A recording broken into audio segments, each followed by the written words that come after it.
Hey guys, me, Lily Rose, and continuing on today, second half of chapter 20 in the book of Luke, starting in verse 27. Then some Sadducees stepped forward, a group of Jews who say there's no resurrection after death. They pose this question: Teacher, Moses gave us a law. I love the questions they come up with. They're like way out there. That if a man dies leaving a wife but no children, his brother should marry the widow and have a child with his brother's heir. Well, there are 7 brothers. The oldest married and then died without children.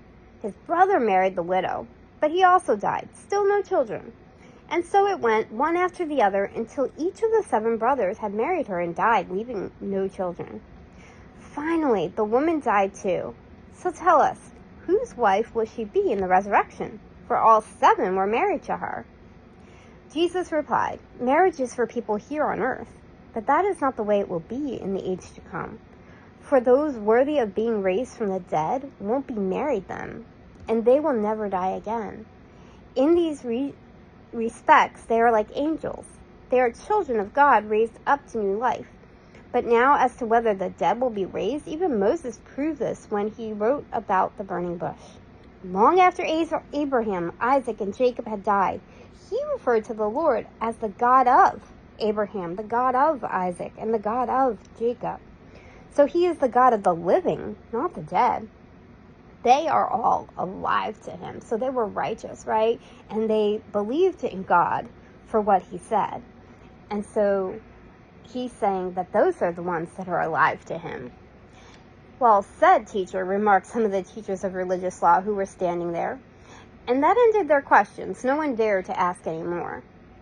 Then Jesus presents them with a question. Why is it, he asked, that the Messiah is said to be the son of David? For David himself wrote in the book of Psalms, The Lord said to my Lord, Sit in honor at my right hand until I humble your enemies, making them a footstool under your feet. Since David called him Lord, how can he be his son at the same time?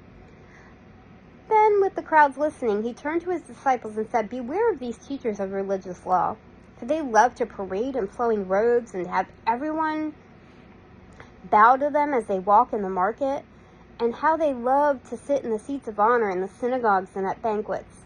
But they shamelessly cheat widows out of their property, and then, to cover up the kind of people they really are, they make long prayers in public.